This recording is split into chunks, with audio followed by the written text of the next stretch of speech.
Alors j'avais quelques a priori avant de venir ici parce que c'est un petit village, donc je pensais qu'il n'y avait pas grand chose à faire. On peut penser, on s'éloigne de la ville, on s'éloigne de la vie, de là où il y a de la culture, où il y a de l'effervescence. C'est vrai qu'on m'avait dit beaucoup que l'hiver c'était une période assez creuse, où pas beaucoup d'animations, etc., que je pourrais m'ennuyer. Un public vieillissant en Haute-Marne, avec pas beaucoup de jeunes qui restent sur le territoire. Donc moi j'habite à 20 minutes d'ici et c'est vrai que c'est compliqué, moi qui n'ai pas le permis.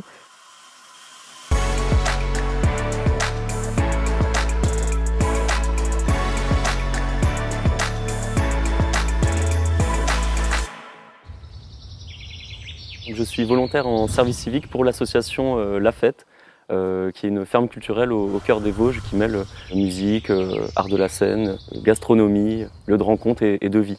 Ce que je fais dans ma mission de service civique, c'est d'accompagner tout ce qui est dans le culturel. Par exemple, je donne des cours d'initiation hip-hop. Je suis quelqu'un de pas mal engagé dans ce que je fais. Là, j'apprécie beaucoup ce que je fais, je suis content de venir.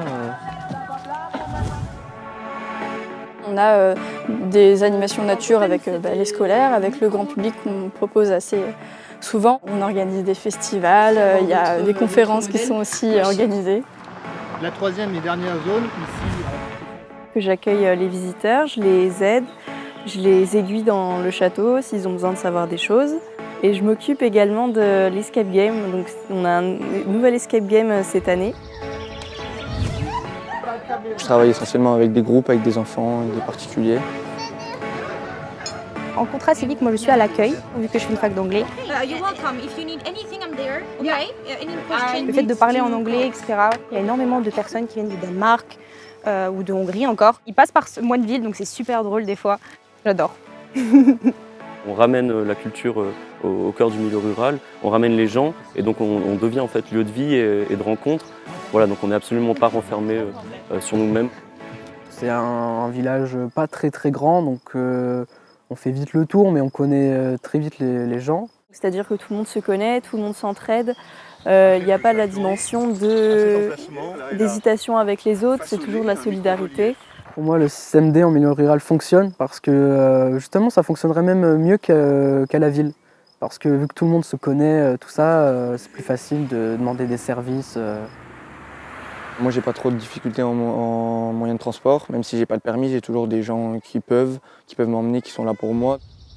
Pour venir jusqu'à la base de loisirs, c'est soit mes parents, ou soit moi j'ai trouvé un plan B, entre guillemets. Ça s'appelle le Transboulot, donc c'est une petite association qui permet d'emmener du coup les personnes à leur lieu de travail. Je sais qu'il existe des aides pour la mobilité, pour venir au service civique dans la vie de tous les jours, même si j'en ai pas eu besoin. La particularité ici, c'est qu'au niveau des hébergements, c'est un peu compliqué. Donc ce qui s'est passé, c'est qu'on nous a mis à disposition gracieusement un logement pour la période du service civique. Et on est en colocation avec mon binôme de service civique, avec qui ça se passe très bien. Au niveau de l'ambiance, on est à peu près une dizaine de jeunes donc, qui vont entre 17 ans et 21, je crois, pour le plus vieux. On a à peu près les mêmes idées, les mêmes délires, du coup on s'entend bien tous ensemble tout de suite. C'est comme par exemple hier, il y a eu de nouveaux, ils sont directement très bien intégrés au groupe.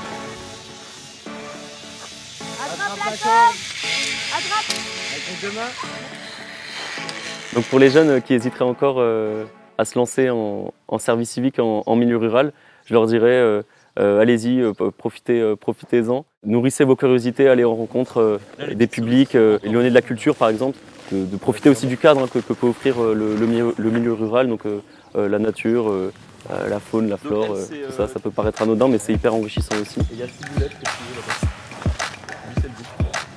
Si vous voulez vous découvrir d'autres coins de France, voyager un petit peu et puis profiter aussi du cadre de vie super sympathique avec des personnes avenantes, pas stressées, hors de la ville, avec un super cadre de vie, et venez en service civique, en milieu rural, vous verrez, c'est super chouette.